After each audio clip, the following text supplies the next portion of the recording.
La bouche est la première composante de ce système. C'est le point de départ de la digestion. Premièrement, les glandes salivaires créent de la salive. C'est les odeurs et les goûts qui activent cette sécrétion. Ensuite, les enzymes salivaires dégradent de l'amidon en sucre plus simple, des disaccharides. Lorsque tu manges, la nourriture est brisée en plus petits morceaux, donc les enzymes ont plus de surface pour atteindre et décomposer les aliments. La langue met tous les morceaux en une masse, ce qu'on appelle le bol alimentaire, qui est poussé vers la gorge et avalé.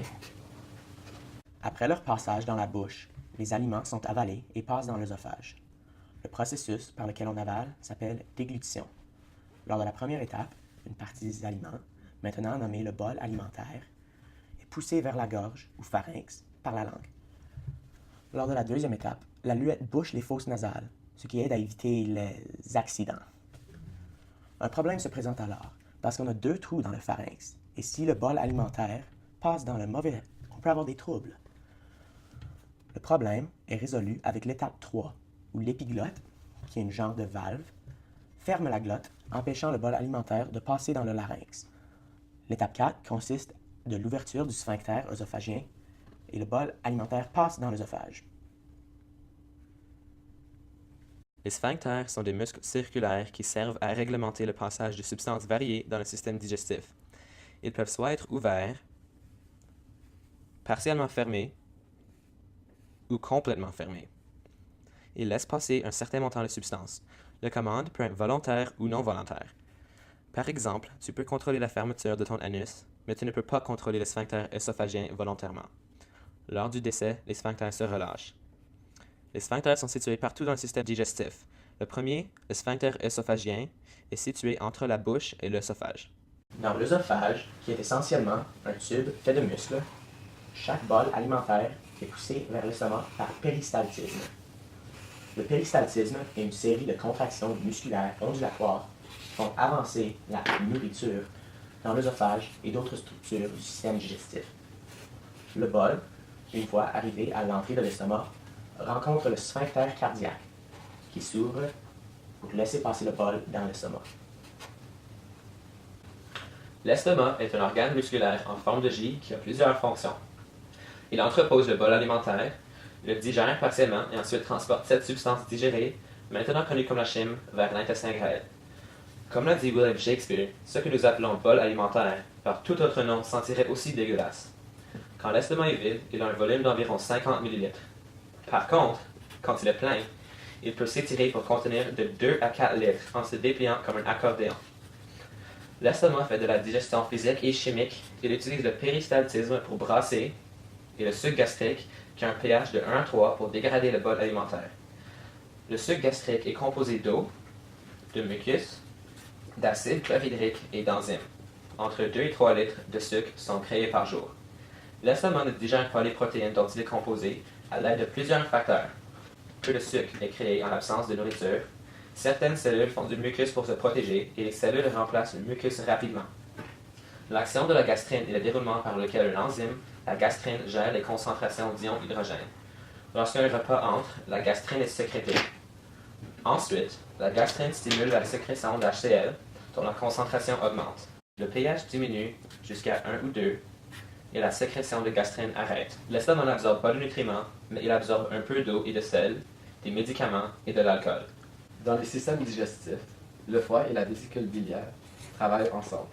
Le foie est la plus grande organe interne du corps humain, ayant une masse d'environ 1,5 kg et a une grosseur comparable à un ballon de football chez les adultes.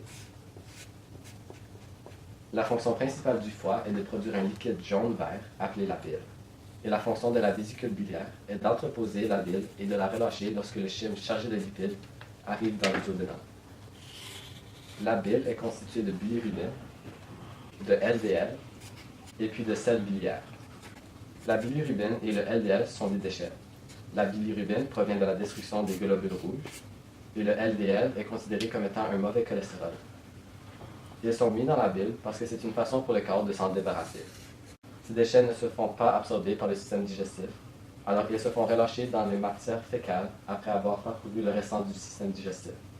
Contrairement à la bilirubine et au LDL, Les selles biliaires jouent un rôle très important dans le déroulement du système digestif. Les selles biliaires émulsifient les lipides, aidant à la digestion de ceux-ci. Le pancréas est une glande plate en forme de poire mesurant environ 15 cm. Il fournit à peu près 1 litre de liquide pancréatique au duodénum à chaque jour. Ce liquide contient de nombreuses enzymes, 28 sortes pour être plus précis. Ces enzymes, libérées dans le duodénum, ont toutes sortes de fonctions. Par exemple, les protéases vont digérer les protéines, tandis que les carbohydrates digèrent l'amidon et les lipases les lipides. Le pancréas est aussi en charge de neutraliser l'acidité du chyme qui vient de sortir de l'estomac. Il réussit à faire ceci parce que le sucre pancréatique, qui est déversé dans le duodénum, contient aussi du bicarbonate de sodium, qui donne au liquide un pH basique. En fait, la bile venant de la vésicule biliaire et le sucre pancréatique venant du pancréas emploient tous les deux le même canal pour se rendre au duodénum. Ceci peut être remarqué quand quelqu'un a le cancer du pancréas. Le cancer peut faire en sorte que le canal se bouche et que moins de bile et de liquide pancréatique peuvent se rendre au duodénum. À cause de ceci, le corps ne peut pas se débarrasser d'assez de bilirubine, ce qui donne un teint jaunâtre à la personne. La digestion chimique sert à briser les molécules en composantes plus petites et plus faciles à absorber. Les enzymes aident à briser les liaisons dans les macromolécules jusqu'à ce qu'elles deviennent des monomères. Des processus comme l'émulsification des lipides ou des enzymes séparent et entourent les monomères des lipides. Les monomères faciles à absorber passent par les membranes des cellules par transport actif et passent dans le sang ou dans le lymphe pour les lipides. Après l'estomac, le chyme entre dans l'intestin grêle, où l'absorption des nutriments commence vraiment. Il y a quand même de la digestion qui se fait, de la digestion physique par segmentation, où le chyme est sectionné en plus petites parties y prend place. Il termine aussi la digestion des macromolécules. L'intestin grêle, ou petit intestin, mesure de 6 à 7 mètres de long et est divisé en 3 parties. La première partie est nommée duodénum. Le duodénum est la partie la plus large du gros intestin et mesure 25 cm de longueur. Comme nous l'avons vu plus tôt, il reçoit les sécrétations du foie et du pancréas pour continuer la digestion et fait surtout la digestion des protéines et l'émulsification des gras. Ensuite vient le jejunum, et bien qu'il y ait l'absorption tout au long de l'intestin grêle, la majorité de l'absorption des nutriments se fait dans le jejunum.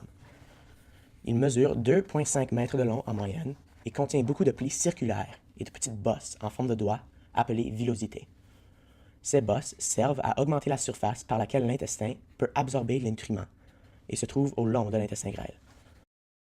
Sur les villosités, il y a même des microvillosités qui servent eux aussi à augmenter la surface. Les villosités contiennent des capillaires qui permettent l'absorption des nutriments dans le sang. Et le plus qu'il y a de surface, le plus qu'il y a d'absorption.